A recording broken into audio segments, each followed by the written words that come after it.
Bismillahirrahmanirrahim. Assalamualaikum warahmatullahi wabarakatuh.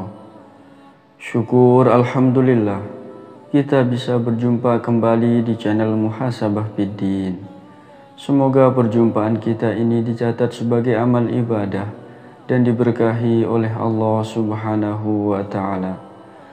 Salawat dan salam selalu dan tetap tercurahkan kepada baginda Nabi besar Muhammad sallallahu alaihi wasallam dengan bacaan salawat.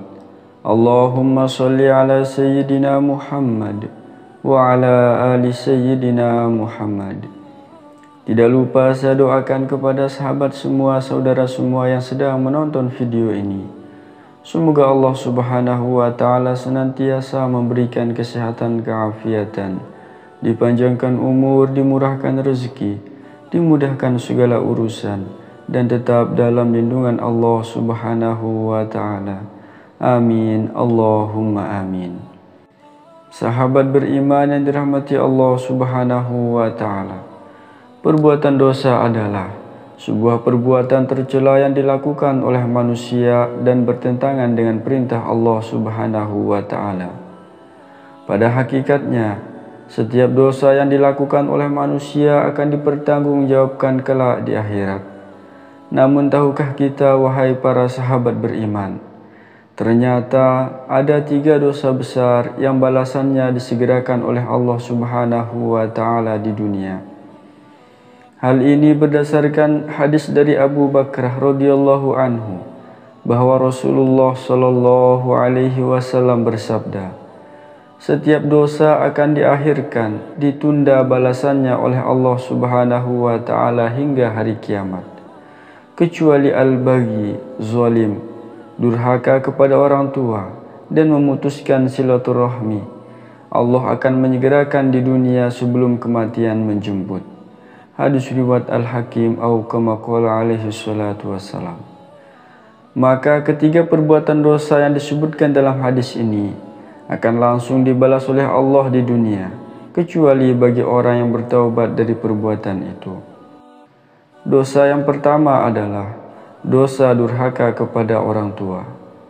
Sahabat beriman yang dirahmati Allah Subhanahu wa Ta'ala, dalam agama Islam sangat menganjurkan kepada kita untuk memuliakan dan memperlakukan sebaik mungkin kedua orang tua, bukan tanpa alasan.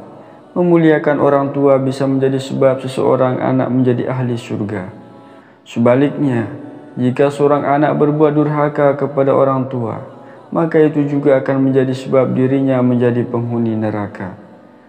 Karena itu, berperilaku baik kepada kedua orang tua merupakan suatu kewajiban, dan Islam pun sudah memerintahkan hal itu, seperti yang dijelaskan dalam Al-Quran. Allah Subhanahu wa Ta'ala berfirman, dan Tuhanmu telah memerintahkan supaya kamu jangan menyembah selain Dia, dan hendaklah kamu berbuat baik pada ibu bapakmu dengan sebaik-baiknya.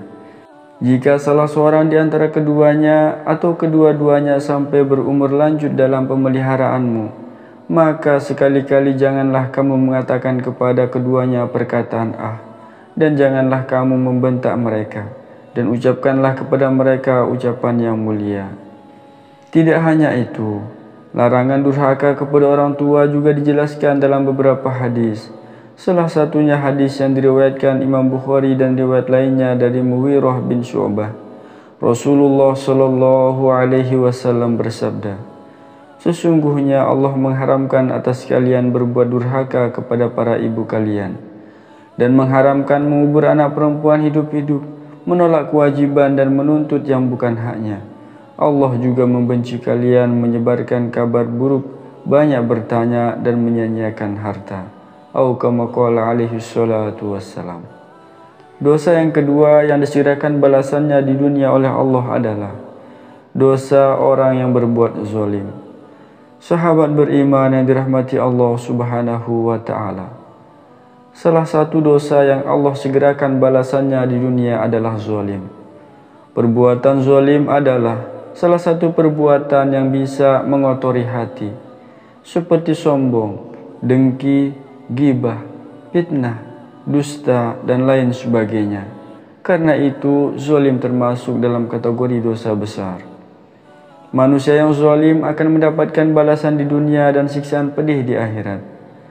Sebagaimana dalam Al-Quran, Allah Subhanahu wa Ta'ala berfirman, sesungguhnya dosa itu atas orang-orang yang berbuat zalim kepada manusia dan melampaui batas di muka bumi tanpa hak.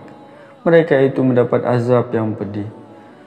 Selain itu, Allah Subhanahu wa Ta'ala menunda siksaan mereka dan ajal mereka, agar mereka kian bertambah zalim dan melampaui batas. Dalam surat Al-Imran, Allah Subhanahu wa Ta'ala berfirman, sesungguhnya kami memberi tangguh kepada mereka hanyalah supaya bertambah-tambah dosa mereka, dan bagi mereka azab yang menghinakan. Dosa yang ketiga yang disegerakan balasannya oleh Allah Subhanahu wa Ta'ala adalah dosa orang yang memutuskan silaturahmi.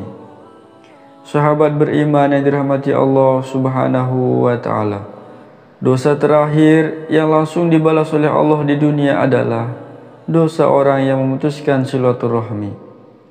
Bahkan dalam Islam secara tegas mengancam orang-orang yang berbuat dosa ini. Dalam sebuah hadis Rasulullah Shallallahu Alaihi Wasallam bersabda, tidak akan masuk surga orang yang memutus silaturahmi.